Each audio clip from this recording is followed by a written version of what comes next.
Namaste. A warm welcome to all the viewers watching this video across the globe.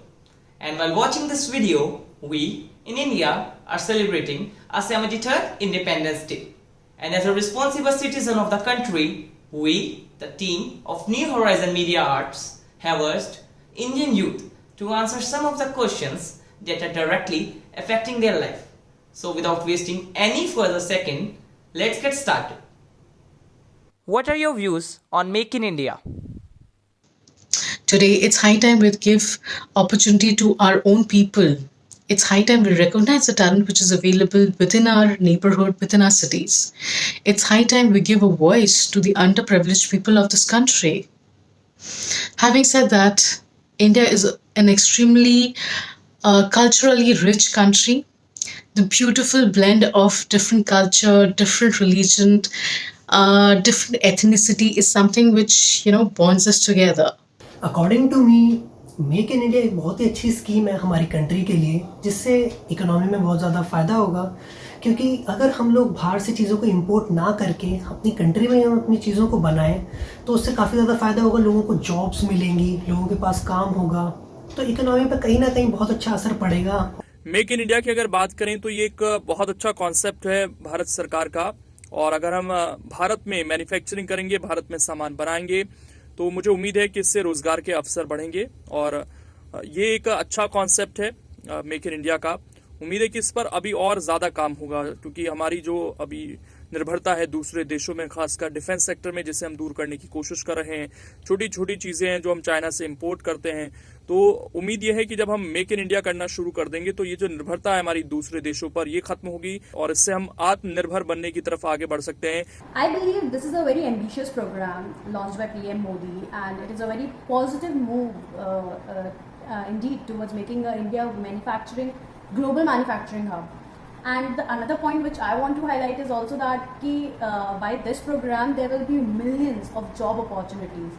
Also there will be directly or indirectly, this program will also complement to the other schemes like 100 smart cities, also with the Swachh Bharat Abhiyan, infrastructure program, etc. So this Make in India program is a huge in all. Like it's just a one word, but it is a variation or a step-by-step program of each and every segments of India's economy, everything, education sector, everything. I can proudly say, चाहे हमारे यहाँ की temple jewellery हो या फिर हमारे Indian कारीगरों का हैंडलूम, चाहे हमारे यहाँ के स्वादिष्ट पकवान हो या फिर हमारा Indian art, we are the best. बस जहाँ हम लैक करते हैं तो बस खुद को और हमारे हिंदुस्तानी कारीगरों को यकीन दिलाने में, भरोसा दिलाने में कि ईस्ट और west Indian products are the best. So let's promote India, let's make in India. जो भी इंडियन कंपनीज हैं, जो भी मल्टीनेशनल या डोमेस्टिक कंपनीज हैं, उनको इनकरेज कर रहे हैं कि वो अपनी सारी प्रोडक्शन, अपनी मैन्युफैक्चरिंग इंडिया के अंदर ही करें, इंडिया से बाहर ना करें। चाहे वो अपने products through out the world कहीं पर भी सेल करते हैं, बट उसकी मैन्युफैक्चरिंग इंडिया में करें। इसका पर्पस ये है कि इंडिया में अगर मैन्युफैक्चरिंग इतनी ज़्यादा बढ़ जाएगी तो इन फ्यूचर इंडिया जो है एक ग्लोबल मैन्युफैक्चरिंग हब की तरह सामने आ सकता है। और इसका अदर बेनिफिट जैसे ये है कि एम्प्लॉयमेंट बढ़ेगा। ऑब्वियसली जब अगर अपनी कंट्री में मैन्युफैक्चरिंग ज़्यादा होगी तो जॉब्स बढ़ेंगी, तो लोगों को एम्प्लॉयमेंट मिलेगा और उसके अकॉर्डिंग फिर ऑब्वियसली अपनी इकोनॉमी भी इम्प्रूव करेगी।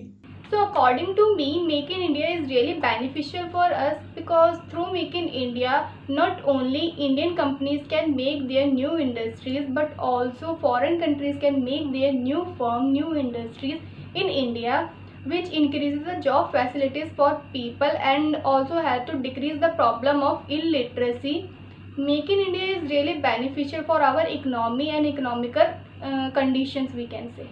मेक इन इंडिया अगर पूरी तरह से अगर देश में आ जाता है तो उसके बाद एक एम्प्लॉयमेंट सबसे पहले बढ़ेगा आपका। जब आप प्रोडक्शन जब आप देश के अंदर करेंगे तो आपकी ऑटोमेटिकली आपकी ग्रोथ होती है वहाँ पर। और दूसरी चीज़, मेक इन इंडिया जो ये सोच है पहले इसको लोगों तक पहुँचानी पड़ेगी, क्योंकि बहुत सारे लोग मैंने ऐसे देखे हैं कि लोगों को अभी तक पता ही नहीं है कि असल में इसके पीछे का मोटो क्या है, इसके पीछे की जो एक जर्नी है वो क्या है।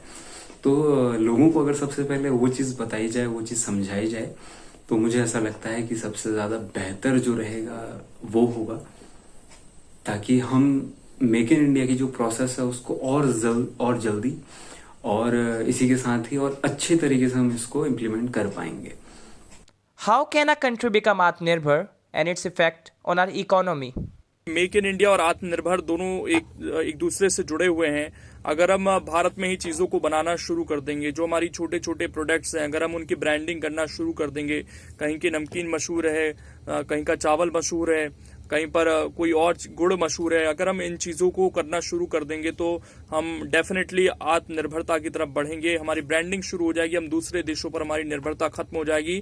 तो इसी को हम आत्मनिर्भर कहेंगे। और हमारे प्रोडक्ट की जब एक ग्लोबल ब्रांडिंग होगी तो उससे फायदा मिलेगा और आत्मनिर्भरता की हम तरफ बढ़ना शुरू कर देंगे, क्योंकि हमारे पास प्रोडक्ट्स हैं अपने, लेकिन उसकी ब्रांडिंग अगर कोई और कर रहा है और उसको बेच रहा है, फायदा दूसरा कोई कमा रहा है, तो यहीं पर हम लैग कर जाते हैं। हम जब सुई से लेकर हेलीकॉप्टर बनाना शुरू कर देंगे देश के अंदर, तो उस वक्त हम आत्मनिर्भरता की तरफ बढ़ जाएंगे, यानी कि अपने आप पर हम निर्भर हो जाएंगे। हमें अपने काम के लिए किसी और पर निर्भर नहीं होना पड़ेगा। कोई भी कंट्री सेल्फ रिलायंट मतलब आत्मनिर्भर तब बन सकती है जब वो अपनी कंट्री के अंदर ही जो उनकी ज़रूरत के प्रोडक्ट्स हैं उसे प्रोड्यूस कर पाए, ज़्यादा से ज़्यादा इंपोर्ट ना करें, खुद की कंट्री के अंदर सब सारी चीज़ें प्रोड्यूस की जाएं, सारा प्रोडक्शन हमारी कंट्री का हो। तो उससे क्या होगा, हमें किसी भी कंट्री पे रिलाय होने की ज़रूरत नहीं पड़ेगी कि अगर हमें कोई चीज़ चाहिए, प्रोडक्ट चाहिए हमारी कंट्री के अंदर, तो हम उसे इंपोर्ट ना करना पड़े। तो उससे क्या होगा कि हम लोग सेल्फ रिलायंट बनेंगे, हम चीज़ों को खुद से बना पाएंगे, तब हम मान सकते हैं कि हमारा देश आत्मनिर्भर हो गया है। देखिए, आत्मनिर्भर बनने वाली जो सोच है, आत्मनिर्भर तभी बना जा सकता है जब आप चीज़ों को समझेंगे, आप चीज़ों को जानेंगे। और आत्मनिर्भर बनने के लिए आपको ऐसा नहीं है कि सिर्फ आप अपना ही अगर जब तक काम करेंगे तब तक आप आत्मनिर्भर हैं। अगर आप अपनी देश की कंपनी के लिए काम करते हैं तो वो भी आत्मनिर्भरता है। और क्योंकि देश का पैसा देश में है, आप आत्मनिर्भर खुद बन रहे हैं और अपने साथ साथ आप और लोगों को भी बना रहे हैं। तो इस चीज़ को समझने की बहुत ज़्यादा ज़रूरत है। और इसके अलावा जो चीज़ मैं कहना चाहूँगा वो है ये है कि अगर आप आत्मनिर्भर बनते हैं, देश का पैसा देश पे रहता है, तो इकोनॉमिकली भी देश बहुत ग्रो करता है और जिसमें आपका बहुत बड़ा योगदान होगा उस चीज़ के लिए। तो इस चीज़ को अगर आप समझेंगे तो ये बहुत बेहतर होगा। और मैं जानता हूँ कि आप लोग इतने समझदार हैं कि आप लोग ने आत्मनिर्भर बनने के लिए क्या करना है ये आप ठान के बैठे हैं और कुछ ना कुछ आपने सोच जरूर लिया होगा। So the meaning of Atmanirbhar is self-reliant. So the main idea of Atmanirbhar India is to make the country self-reliant in every possible way so that the country can fight for itself in the future. The main motive of Atmanirbhar India revolves around the Indian economy, revolves around the development of the Indian economy.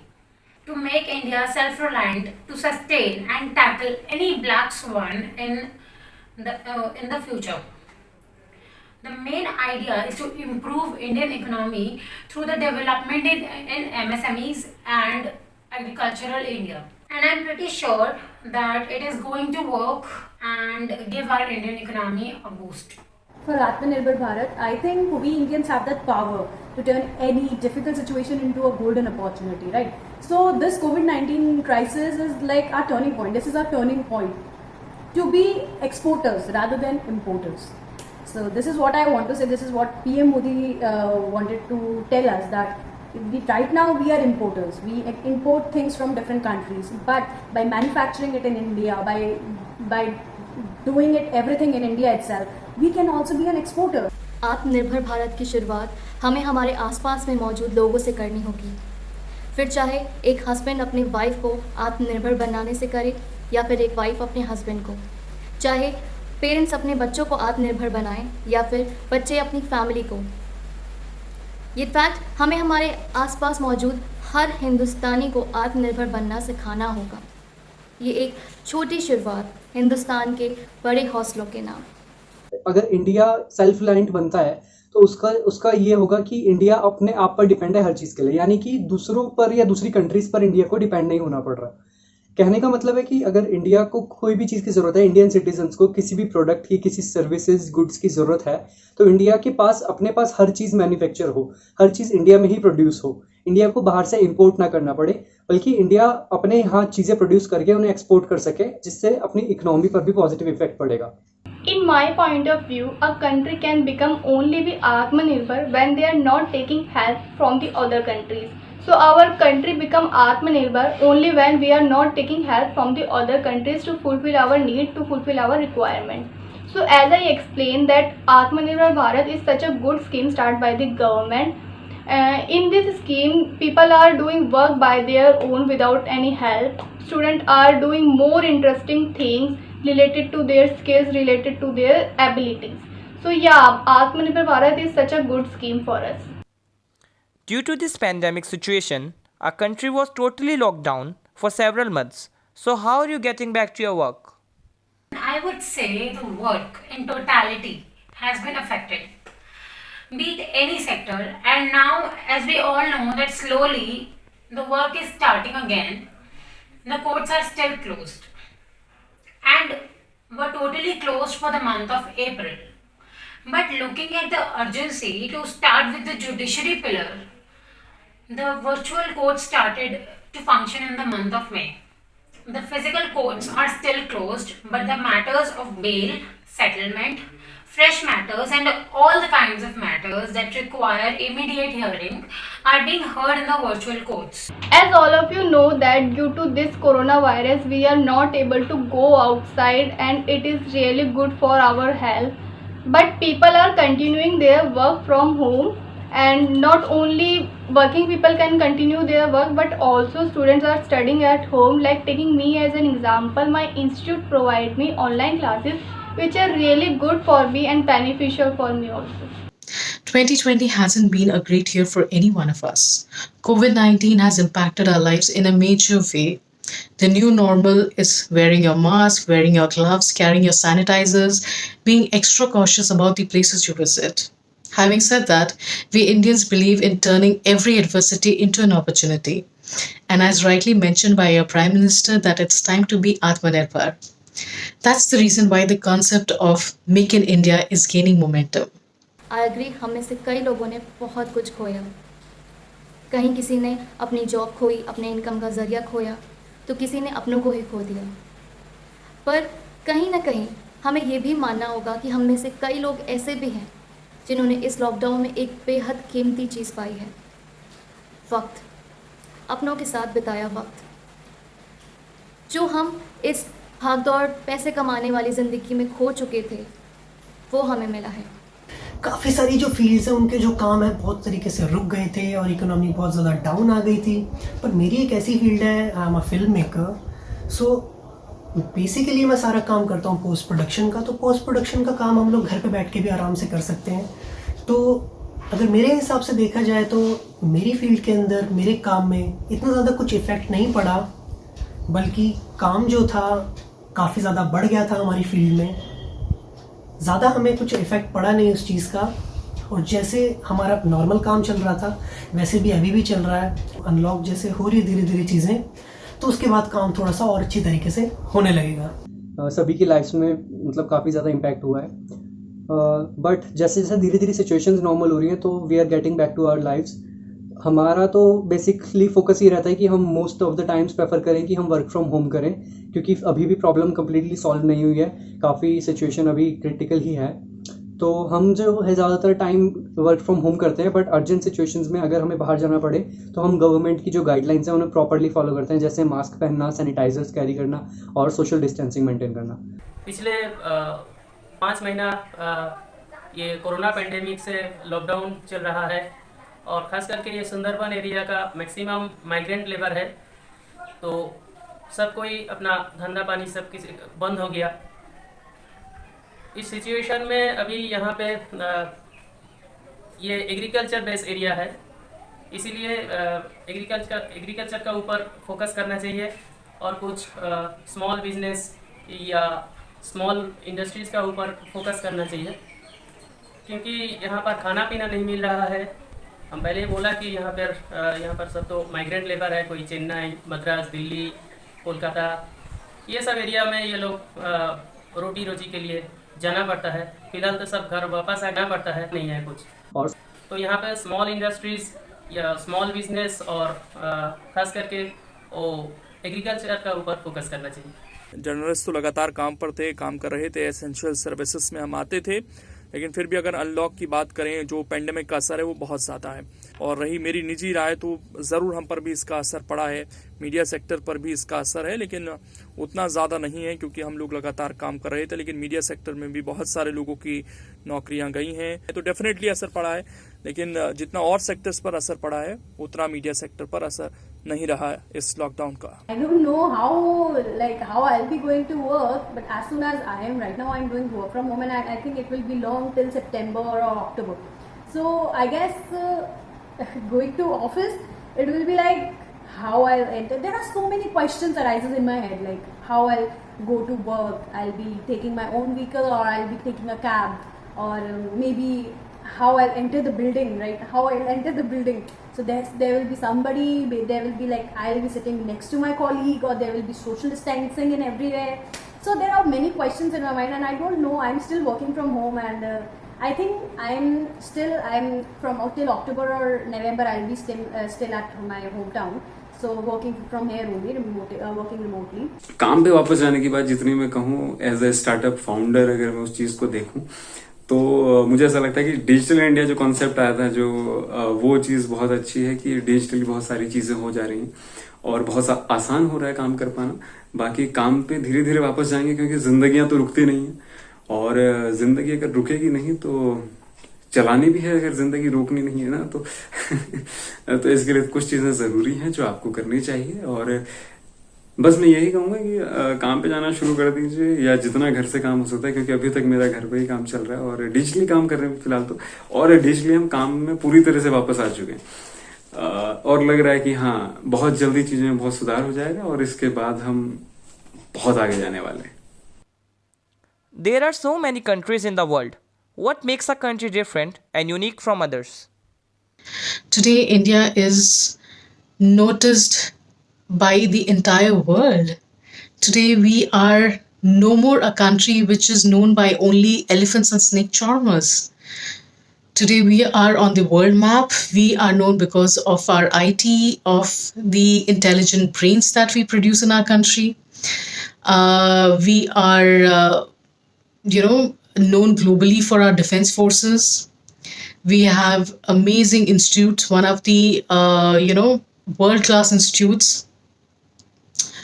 Having said that, there is a lot that needs to be done. We need to understand that, for a country to progress, contribution has to come in from every sector. So every person has to do their bit and has to be conscious of their own actions. हमारी country India, पूरे world में इतनी सारी countries हैं, पर क्या कभी आपने सोचा है कि हमारी कंट्री इंडिया सबसे ज़्यादा यूनिक क्यों है? हमारी कंट्री के अंदर इतनी ज़्यादा डाइवर्सिटी है, इतने डिफरेंट टाइप के लोग रहते हैं, इतने सारे रिलीजन्स हैं, इतनी सारी कास्ट हैं, पर फिर भी हम लोग सब प्यार के साथ और यूनिटी के साथ रहते हैं। तो ये चीज़ आपको किसी और नेशन में देखने को नहीं मिलेगी। अगर हम लोग देखते हैं हमारी कंट्री के अंदर हम लोग इतने सारे लोग हैं और इतने प्यार से रहते हैं, तो यही एक चीज़ है जो हमारी कंट्री को यूनिक बनाती है। The endless number of cultures in my country. With so many cultures come so many languages, dresses, food. Every culture is different and unique in its own way. I believe that nobody can get enough of my country in the one visit. They'll definitely want to know more and want more from my country. To know more about my country, people from different religious sentiments, different cultural backgrounds come together and celebrate each and every festival with so much joy and love. So many colors of my country make it unique and different from the world. हमारे देश की विविधता, अलग बोलियां, अलग culture, यहाँ का अलग अलग लोग रहते हैं, लेकिन जो एक सब लोग मिलकर रहते हैं वो डेफिनेटली एक यूएसपी हमारे देश की जो अन्य देशों से इसे अलग बनाती है। हर कल्चर लगभग आपको यहाँ पर देखने को मिलेगा, इतनी सारी बोलियां सुनने को मिलेंगी, और उसके बाद भी देश कश्मीर से लेकर कन्याकुमारी तक एक सूत्र में बंधा हुआ है। तो ये हमारे देश की सबसे बड़ी यूएसपी है जो इस देश को अलग बनाती है। डेमोक्रेसी जो हमारे देश में 1947 के बाद से लगातार चली आ रही है, एक बार भी इस पर आंच नहीं आई, ये देश की सबसे बड़ी यूएसपी है जो और देशों में नहीं दिखाई देती है।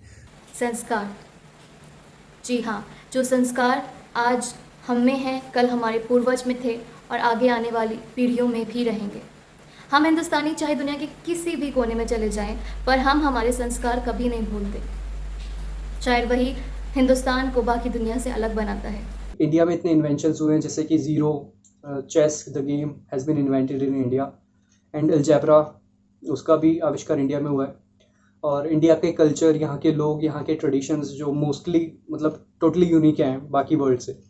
इंडिया में 22 तरह की भाषाएं बोली जाती हैं, यहाँ पर कई तरह के रिलीजन्स के लोग रहते हैं, बट यहाँ पर फिर भी एक जो है यूनिटी इन डाइवर्सिटी की थीम फॉलो की जाती है, जिसके अंडर लोग मिलजुल कर काफ़ी ज़्यादा रहते हैं। यहाँ पर रिलेशनशिप्स को ज़्यादा वैल्यू दी जाती है। Yes, there are so many countries in the world, but our is the best. Why I am saying this, there are so many reasons behind it, but few of them I can explain. Like firstly, our culture. Our culture is so unique and big. And second, our food. There are so many food varieties found in India. And thirdly, our constitution. Our constitution gives equal right to each and every Indian citizen.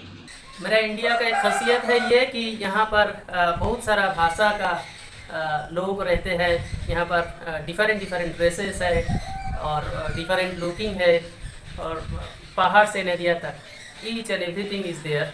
दुनिया में बहुत सारी countries हैं, और इसके अलावा जो हमारे देश को यूनिक बनाती है वो कुछ ऐसा है कि हमारी सबसे पहले हमारी संस्कृति, हमारा कल्चर जितना भी है ना, तो बहुत सारी चीज़ें हैं। और हर 50 किलोमीटर के दायरे में हमारी भाषा बदल जाती है, हमारा रंग रूप बदल जाता है, हमारी चीज़ें बदल जाती हैं।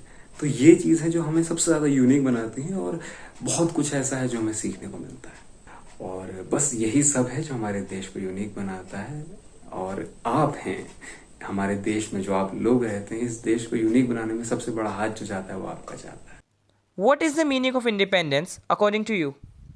For me, independence is the independence of thoughts, where the people are able to express themselves fully without any hesitation and a pressure of what will happen if they speak. Basically, when there is no fear of being judged by the society in the minds of people, that's where the people live independent life according to me. Media person होने के नाते हम अपनी बात रख पाते हैं कई बार खुलकर, तो ये मैं मानता हूँ कि मेरे लिए बहुत खास है। इंडिपेंडेंट होने का मतलब कि हम कुछ भी बोल पा रहे हैं, हम सरकार को रोजाना क्रिटिसाइज करते हैं, ये मेरे लिए सबसे बड़ा इंडिपेंडेंस है। मैं अपनी बात खुलकर रख पाता हूँ, मैं अपने हिसाब से जी पाता हूँ, ये मेरे लिए सबसे बड़ी इंडिपेंडेंस है। For me independence is such और सही का साथ देना, फिर वो जीन्स पहन के करो या फिर घूंघट की आड़ में। अगर सच और सही के साथ हो, then really you are an independent person. लोगों के मन में अपने लिए ये फीलिंग हो कि वो खुल के जी सकते हैं, वो कैसे भी वो चाहें वो रह सकते हैं। बट करंटली इंडिया में अभी ये फॉलो उतना ज़्यादा नहीं हो पा रहा है, क्योंकि अभी भी रेसिज्म जैसी चीज़ें हैं इंडिया में। जैसे फॉर एग्जांपल काले लोगों को गोरे लोगों से थोड़ा सा जो है वैल्यू कम दी जाती है, लड़कियों को लड़कों के सामने थोड़ी कम वैल्यू दी जाती है। ड्रेसिंग पर भी लिमिटेशंस होती हैं कि कोई किसी तरह की ड्रेसिंग नहीं कर सकता यार। तो कम्प्लीटली इंडिया अभी इस मामले में अगर मैं देखूं तो मेरे अकॉर्डिंग इंडिपेंडेंट नहीं हुआ है। बाकी आज़ादी तो 1947 में मिली गई थी। So yeah, according to me, independence is when no one can control you from chasing your dreams and the work you want to do and each and everything that gives you happiness and proud. आज़ादी का मतलब है औरतों का आज़ादी। जैसा सुंदरबन से हर रोज़ एक एक करके ट्रैफिकिंग होता है, उन लोगों ने जो उन लोगों का जो ट्रेजिक लाइफ है, उन लोगों का जो स्ट्रगल लाइफ है, उससे बचाना है। इसका बोला जाता है इंडिपेंडेंस डे। हर गरीब हर रोज़ मर रहा है, इससे बचाना। हर चाइल्ड यहाँ पर मेल न्यूट्रिशन में भुगतना पड़ता है। जो बच्चा जन्म लेता है वो मेल न्यूट्रिशन लेके जन्म लेता है, उसी को बचाना का मतलब इंडिपेंडेंस यानी आज़ादी। Independence is something else and I just want to describe in few Hindi words and it's like जब तक भारत में रेप नहीं रुकेंगे तब तक हमारा भारत आज़ाद कहाँ है। जब तक हमारे भारत में पढ़ाई को महत्व नहीं दिया जाएगा तब तक हमारा भारत आज़ाद कहाँ है। जब तक इस पूरे भारत में करप्शन होता रहेगा, भ्रष्टाचार फैलता रहेगा, तब तक हमारा भारत आज़ाद कहाँ है। आज़ादी तो हमने ब्रिटिशर्स के टाइम से ली थी, अभी हमारे देश को आज़ाद करना बाकी है। हमारे देश में जो प्रोपोगेंडा फैलता है, हमारे देश में जिस तरीके से एक छोटे से मुद्दे को इतना बड़ा कर दिया जाता है, हमारा देश आज़ाद कहाँ है। हमारा देश कितने सारे चंगुलों में फंसा हुआ है, हमारे देश को आज़ाद होना बाकी है। जो एक आज़ादी के जो सही मायने है ना, हमें उस चीज़ को समझना पड़ेगा, तब हम असल मायने में आज़ाद होंगे। हम लड़कियों के बारे में बात करते हैं, हम बहुत सारी चीज़ें ऐसी हैं जिनको हम बड़ा पर्दे में रखते हैं आज भी। अगर आप समाज में आगे बढ़े, मॉडर्न है, अगर आप वेस्टर्न होते जा रहे हैं, तो आपको कम से कम आज़ादी के मायने समझेंगे ना, तो आपको और मज़ा आएगा जीने में। हम संविधान नहीं समझते हैं, हम जो आज़ादी के मायने हैं, जिन लोगों ने हमें आज़ादी दिलाई, हम उन लोगों की बातों को नहीं समझते हैं। तो मुझे ऐसा लगता है कि सबसे पहले आपको वो सारी चीज़ें समझनी पड़ेंगी और उसके बाद ही आप कुछ कर सकते हैं बेहतर, और आज़ाद भारत में और आज़ाद होकर खुलकर जी सकते हैं। Message to the people of our country on this Independence Day. आजकल सोशल मीडिया हो या फिर रियल लाइफ, उसमें हिंदू, मुसलमान, सिख, ईसाई काफ़ी सारे लोग बहुत ज़्यादा हेट फैलाते हैं एक दूसरे के लिए। बस मेरा सिर्फ ये मैसेज है कि वो हेट ना फैलाई जाए, हम लोग सबसे प्यार से रहें, सबके साथ रहें, क्योंकि सिर्फ आपसे और हमसे देश नहीं बनता, देश बनता है सबसे। तो हमें सबके साथ प्यार से यूनिटी में रहना चाहिए। आज के समय में मैं ये कहना चाहूँगा कि आप बिल्कुल भी सोशल मीडिया पर फेक चीज़ें ना फैलाएं, इससे हमारी देश की एकता, अखंडता पर किसी भी तरह का असर पड़े। तो इस पर हमारे देशवासी जो हैं वो काम कर सकते हैं, कोशिश कर सकते हैं कि हम सोशल मीडिया पर अच्छी चीज़ें फैलाएं देश के बारे में। तो ये आप देश के लिए कर सकते हैं और मेरी तरफ से सभी को स्वतंत्रता दिवस की हार्दिक शुभकामनाएं। Be good to others, stay loyal to your country, love your country, and be proud to be an Indian. Thank you so much. एक लड़ाई हमने हिंदुस्तान को अंग्रेज़ों से आज़ाद करने के लिए लड़ी थी और आज भी एक आज़ादी की लड़ाई लड़ रहे हैं, हिंदुस्तान को कोरोना वायरस से आज़ाद करने की लड़ाई। तब भी जीते थे, अब भी जीतेंगे। So let's pledge to make a corona free India. लड़ेगा इंडिया, तभी जीतेगा India. A very happy independence day. लोग ज़्यादा से ज़्यादा कोशिश करें कि वो अपनी लाइफ को ओपनली जी पाएँ, अपनी मर्ज़ी से, अपने अकॉर्डिंग। बट कभी इंडिपेंडेंस का जो नेगेटिव लोग फ़ायदा गलत उठाते हैं वो ना हो, क्योंकि वो भी ऐसे क्राइम्स भी इंडिया में काफ़ी ज़्यादा देखे जाते हैं जिसके अंडर लोग कई तरह के मतलब क्राइम्स वगैरह जो against the girls, against women चलते रहते हैं। तो ये भी बहुत गलत है, इनके अगेंस्ट भी प्रॉपर एक्शंस होने चाहिए। बाकी इंडिपेंडेंस डे को सेलिब्रेट करें। इस बार तो वैसे भी कोरोना का टाइम है, तो ज़्यादा से ज़्यादा अच्छा रहेगा लोग घर पर ही रहें। So in this Independence Day, I only want to say that people who are willing to do good for their nation, so they have a chance now. So don't miss that golden opportunity. जनगण मन अधिनायक जय हे भारत भाग्य विधाता। 15 अगस्त का यही है मेरे भारतवासियों के लिए यही मैसेज बस। Stay together in whatever situation. We have many lakh points. We have many lakh points. Political issues, rape issues, corruptions, everything, scams, like everything. But still, together we can do it. We can do it. So, Jai Hind. देखिए, आज़ाद भारत के मायने समझ जाइए और देश की थोड़ी सी तरक्की में अगर आप साथ देंगे तो बस यही सबसे बड़ी एक मैसेज है जो आप कर सकते हैं अपने लिए। अपने दम पर, अपनी जगह पर चीज़ों को जितना सही देख सकें आप वो कीजिए। जहाँ पर आपको लगता है कि कुछ गलत हो रहा है उसके लिए आवाज़ उठाइए और कभी इस बात के इंतजार में मत रहिए कि सामने वाला जब आवाज़ उठाएगा ना तब उसके पीछे पीछे मैं जाऊंगा। शुरुआत आपसे भी हो सकती है। So now the time has come to end the video, and while ending this video I would like to wish everyone a happy Independence Day, and I also would like to urge every citizen to make this country the best place to live. Till then, stay home, stay safe. Jai Hind.